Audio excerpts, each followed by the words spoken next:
And welcome back to RP-0 America. Join me on the way to the moon.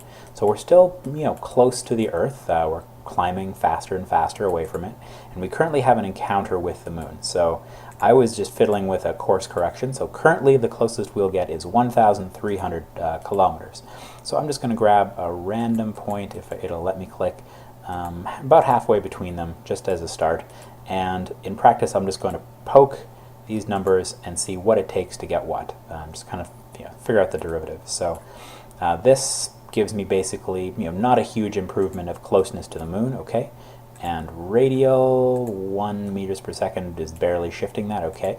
In practice with the Agena, my budget is like a dozen or a couple dozen meters per second of course correction. And after that, I have to start considering whether I want to be spending the delta V in my actual core probe.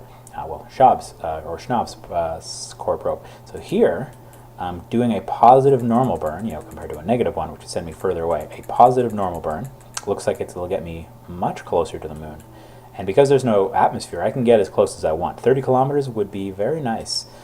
So one other quick thing, that'll be good enough for me, but I'm a crude guy. But let me show you.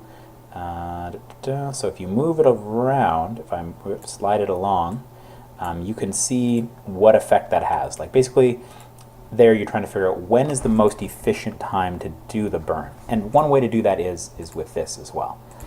Just poke that and look. So 36 kilometers, if I do it a little later, it gets me to 33. So even if you don't want to get closer, that means you could do the maneuver with a little less energy, not a lot less energy. So just little things like that. If you're a micromanager and this is the kind of thing you want to micromanage, that's a way to do it. Is just to kind of look at this number and each time you tweak things. But there we go. So let's just go back to 6.9. That gets us to 47 kilometers, a little further in the future. Okay, so it looks like a little bit closer to the moon is ideal here. So 38 and there. So actually, or in this specific case, I clicked pretty, decently close to where will be the ideal spot to burn. So 1 day in the future from now. So normally when they throw things at the moon, when you throw a probe that's just going to do a flyby of the moon or something like that, you will throw it pretty fast. So you'll actually be, if we zoom out, see right now I'm going to catch the moon here, just because I did that as a correction. So whereas in practice I might have burned at a different time, so I arced over here and caught the moon at an earlier time because, as every day passes it moves this way. So adding maybe 50 meters per second more or something like that, I could have caught it a bit earlier. So that's just another bit of information that's useful. If you want to catch the moon earlier or figure out, well, I looked this up and it says it only took 2 days to get to the moon for that mission, that's how you do it. You burn a bit more, you set up your maneuver with a bit more delta V and catch it earlier in its orbit. So you'll be kind of twitching around, moving around where you do your burn so that it's kind of opposite of the spot you're aiming for, like that. So yeah, this is going to be a nice mid-course correction.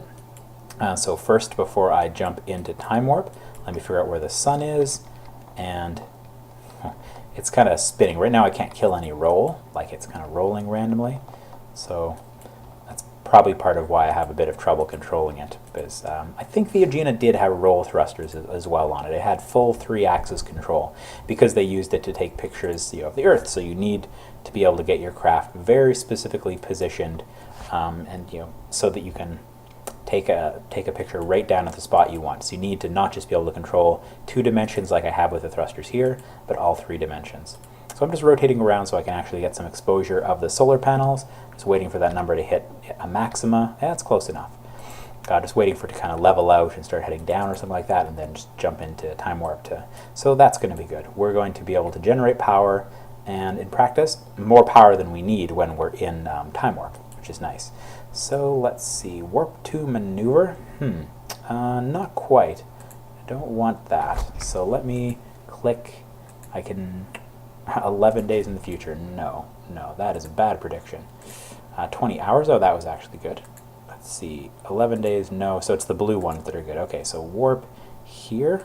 Okay, and see if I can quickly get the Earth into my view. Weird. Oh, it looks like I've eclipsed myself with the sun. Or with the Earth is between me and the sun. So fair enough. I'm not going to be able to generate my own power for a bit there. So we can see the disk of the Earth, and there we go. We're getting our power again. So I'm just going to warp towards this, not too fast. See the Earth recede into the darkness there. It's interesting, just about kind of where we burned. So in practice, if you... Can I see the moon yet? No, there it is. So if I'm flying away from the dark side of the Earth, then I'm flying towards the close side of the moon, which is fully lit. So it's not an ideal time to, say, take pictures of the dark side, if you're trying to simulate something like that. Okay, so we're getting towards that burn. And these this kind of correction, mid-course correction burn like this, or what I did on the way to Mars, it's really not crucial that you do it at the exact time. Like if I do it an hour early, it might cost me like 0.05 meters per second more than it would have if I didn't. So I'm going to be a-okay doing this. So I can still see the moon. It'd be nice if I could snap back and forth easily. So the Earth is still bigger than the moon from my perspective. Okay, so let it warp that way. Tell it to point at node. Point at node. Point at node. Come on. Yeah, that PID just sometimes has trouble. That's okay. RCS, I just kind of expect it to be that way, so I pulse it myself. I usually just use little quads instead of these one direction ones. But I figured that was a bit more authentic for the, at least for the Agena A, possibly even for the Agena B like this, where you just have just single direction thrust rather than clusters, so you have control in every direction with every little quad. Okay, so that's close enough, and thrust forward so I can see this number decreasing. Very small force. I think I could actually just hit Z. Yeah. And so it's going to give me this little bit of thrust forward, which just gradually brings this bar down and gradually brings me closer to the moon. So now that it's really a lot of in cases like this, I mostly just use this to figure out what direction to burn in, and then break this. Just get rid of that, because now I just can eyeball it while it comes in. So it looks like I'm going to come in over a dark part of the moon. It's a little hard to tell because of the mods as I have them set up right now. The dark side of the moon doesn't actually look too dark. Okay, get partial thrust. Let's get, say, 60 kilometers. That's good enough. There, if I get to like 10 or 20 or something, there could be a lunar mountain or something that juts out and gives me trouble. So that's going to be good enough. Now let me take a look. What is it going to take for me to get in orbit? So actually very little delta V to get into orbit. And part of that is because of the slow path I'm taking to it. Like if you took a faster path to the moon, it would take a bit more delta V to get into orbit. So just to get any kind of capture, I can definitely get some capture in orbit of the moon with this if I want to. So that's awesome. So once I have once I get coded completion of the contract, where are you now, moon? That was Earth. Moon is somewhere over here. Well, I'll wait until I'm a little closer. So once I have completion of this contract for the flyby, hopefully it will offer me a flyby or a contract to get into lunar orbit, and then I can snap that up. So let me go find the lunar flyby contract. Oh no, crew can. I don't currently appear to have that contract, so that must have been wiped out when I got a crash. So that's fun. So biosample, sure. Let's just grab you so it's gonna not. So high Earth, like high above Earth for contract is above 36,000 kilometers, I believe, like around geostationary orbit. So I currently don't have a contract to do a flyby of the moon because at some point I got a crash that must have wiped that out in the save file. So I'm going to go pick that up. And then we'll find out together if the craft I currently have on the way to the moon will count as accomplishing that. Here is hoping.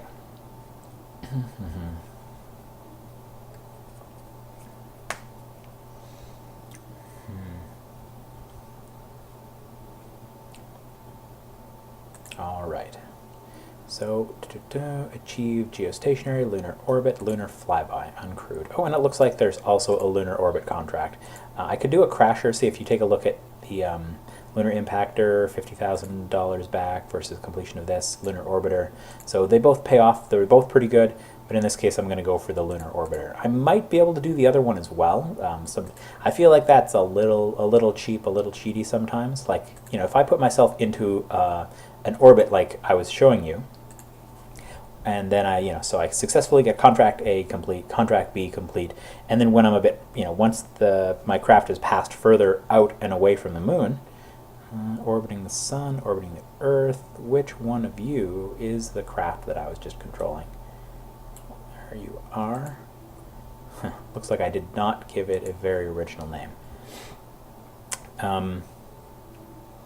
Yeah, so like if I do a small delta V maneuver, so right now the closest I'm going to be to the moon is 30, 60 kilometers. So if I make an adjustment when I'm up near the apoapsis, I could actually make that number negative, and then I would be able to crash that probe into the moon as well.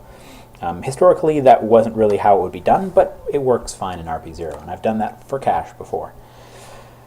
In practice, you would specialize your probes, so one thing you're throwing towards the moon is specialized to get really good camera data when it's going to be flying very close to the moon for an impact, and you design something completely different to have a long lifetime, long batteries, solar panels, etc., like the Lunar Orbiter program, to take pictures from a distance over a longer period of time.